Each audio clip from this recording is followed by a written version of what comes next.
A team I'm yet to talk about so far over the past couple months has been the Utah Jazz, and I've been someone that has covered these small market teams, and I haven't done the same for the Jazz. When they are fully deserving of a video, they're one of the best teams in the Western Conference, and they are a consistent playoff team, yet they don't get talked about. And it's not like they're a fraud of a team. They have guys like Donovan Mitchell, Rudy Gobert, Jordan Clarkson, and they have some really good players that help with their depth. If we look at a team like the Phoenix Suns, only really last year did they actually start to do good. The Memphis Grizzlies are also an example of a team that kind of recently started to get really good. However, the Utah Jazz have consistently been one of the teams in the Western Conference that are always making the playoffs at a high seed. Last year, they were the #1 seed in the Western Conference, and if the Phoenix Suns weren't doing as good as they are historically, I think the Jazz would be the 1 seed. Granted, they're about 4 games back from even having the 2 seed, which the Grizzlies have locked up right now, but they've dealt with some injuries and other things that have been going on. In today's video, I want to revisit the Utah Jazz. I made a video about them months ago. Well, I kind of talked about some teams like the Utah Jazz, the Bucks, and the Suns in that video. I only gave them like a 2 to 3 minute segment, but in this video, I want to talk about the Utah Jazz the entire time. Because despite being one of the best teams in the West and having a lot of options on their team, they never get talked about by the NBA media or NBA YouTube. Of course, before I get into the content, if you guys could leave a like on this video and subscribe to the channel if you're new with notifications on. I'm trying to hit 100,000 subscribers on this channel by the end of the year. And number 2, I am going to be streaming live on Twitch, twitch.tv/Spex around 5 o'clock Mountain Standard Time. The link, of course, will be in the description below, or if you want to see when I do officially go live, just join the Discord, which I'll put as the pinned comment. And with all that being said, let's get into the video.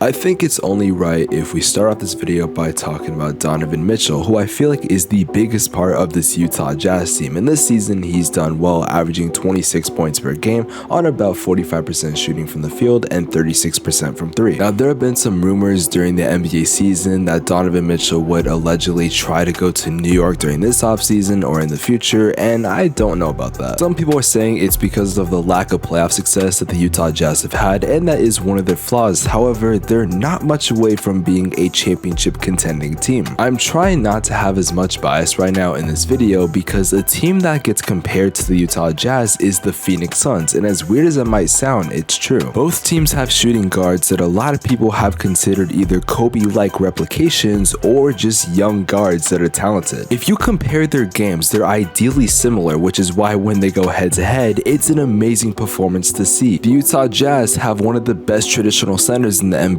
in Rudy Gobert, and oh wait, the Phoenix Suns also have a really good traditional center in DeAndre Ayton. The Utah Jazz have a really good 6-man in Jordan Clarkson, and the Phoenix Suns have either Cam Johnson or Cam Payne, however you want to put it. Both teams to some people were considered frauds, which I think is dumb as hell, but one of them would actually go on to make the finals. The Suns were literally 1 game away from being the 1st seed in the Western Conference, and it was the Utah Jazz who would inevitably take that 1st seed. So it's definitely hard for me to look at the Utah Jazz and not see the similarities to the Phoenix Suns. I mean, even both teams have a really good veteran point guard. Granted, Mike Conley will not live up to the success as CP3, but Chris Paul is also going to go down as one of the greatest point guards of all time. And Mike Conley, don't get me wrong, is a great point guard and is definitely talented. He's just not as CP3's legacy. But both guards have made really big impacts on their team. Moving on from the comparisons between these two teams, I think we need to talk about Rudy Gobert, who gets massively slandered. I've seen a lot of people say Rudy Gobert is very overrated, which I think is completely ridiculous. Like DeAndre Ayton, he's a traditional center, so maybe that does play a role because some people say that he's a liability on offense because he can't shoot the ball. However, DeAndre Ayton does have good performances without having to shoot the ball as much. In fact, most of his shots are from 10 feet or less, similar to Rudy Gobert. The only flaw I really see in Rudy Gobert's game is something that I can't exactly explain, but essentially his problem is that he plays drop coverage versus guys that are really good at shooting the mid-range like Chris Paul or even Paul George and Kawhi Leonard in last year's series. However, if you want to get tic-tacky, you could blame Quinn Snyder or maybe just other players on the defense, and I'm not going to just say Rudy Gobert was the only fault of this because I saw others do it. And when there was the possibility of the Phoenix Suns having to play the Utah Jazz, I would watch the Jazz closely and I would see, oh wait, this is something the Suns can take advantage of. Luckily for the Jazz, they would lose in the 2nd round on to the Clippers, who would lose in 6 to the Suns, and the Suns would obviously make the NBA Finals. Which, by the way, I still stand by the fact that I think the Utah Jazz would have gave a better fight than the Clippers. I know it went to 6, but still. I don't think the scoreboard really told the full story about how those games were going. Most of the time, Phoenix was up, and there was only like one game where I think the Clippers blew them out. A player that is massively underrated and not talked about on the Utah Jazz is Jordan Clarkson, who is a 6th Man of the Year winner. This is someone who's been an NBA journeyman that has went from team to team, even playing with LeBron for a while. Some people might say 16 points per game while shooting 42% from the field and 31% from 3 isn't the greatest numbers. However, there's a reason why Jordan Clarkson doesn't start is because of guys like Mike Conley and Donovan Mitchell, so when he comes off the bench, he's one of their better scorers, which I think gives Utah an advantage because yesterday I made a video where I talked about the Phoenix Suns' depth with their bench, and if you have a good bench, that's going to help you in the playoffs. Jordan Clarkson, in my opinion, is the undisputed best 6th man in the NBA, and that's no disrespect to other 6th men, but I think Jordan Clarkson has a bigger impact. If you threw Jordan Clarkson on just about any team, he could probably be a starter for them. In fact, I say there's more than a dozen teams in the NBA where if you start Jordan Clarkson on their team, he's going to average over 20 points per game, while doing it with high efficiency numbers. Having guys like Bogdan Bogdanovic, Hassan Whiteside, Daniel House, even Nickeil Alexander-Walker are very important pieces to your team. While I'm not going to say they have the best bench in the NBA, because obviously if you can't tell, I said in yesterday's video who has the best bench, but I will say their depth is above average, and when the starters do go out, I think the Utah Jazz can be comfortable with the guys they have in the second unit. Having Jordan Clarkson, Rudy Gay, Hassan Whiteside, and Daniel House I think is a very good combination that I've seen work in games before. Even though I said the Phoenix Suns have a better bench, I still do want to say that I think overall the one upside they have compared to the Suns is they have a player like Jordan Clarkson who can be a leading scorer on the second unit. Meanwhile, with the Suns second unit, with the Suns, you don't know who's the leading scorer coming off the bench. It could be Cam Johnson or Cam Payne or whoever, and there's probably some stat out there that does say that. With only a couple weeks left of basketball, it's very interesting to see where the Utah Jazz are going to finish in their conference. I got them finishing in the top 3 or top 4. And with the Western Conference being absolutely loaded this year with teams like the Suns, Warriors, Grizzlies, with the Minnesota Timberwolves being absolutely on fire right now, I think we need to mention the fact that I could see this Jazz team going really far. There's definitely a handful of teams in the Western Conference that I think they could be, and on the upside that they make the NBA Finals, there's a handful of teams in the East that I think they could beat. But I think it's now time we give them the respect because, as one of my friends did mention, they're a consistent playoff team. You know what you're going to get with them. Most of the time, they're a 3 seed or 4 seed, and they're always in the playoffs, and they are literally 1 game or maybe 2 games away from making a deep run. This team has an opportunity to do so much damage in the postseason, and I'm really excited to see what they could do. Most teams are looking at the Suns and the Warriors and the Grizzlies for the most part. Those are the 3 teams that I've seen a lot of people say, hey, I think they're going to make the NBA Finals and represent the West. However, do not count out the Utah Jazz because I think that's a terrible idea and they're going to do some damage in the postseason, and you may never know. They could finally crack the code in the playoffs and make it to the NBA Finals and shock all of us.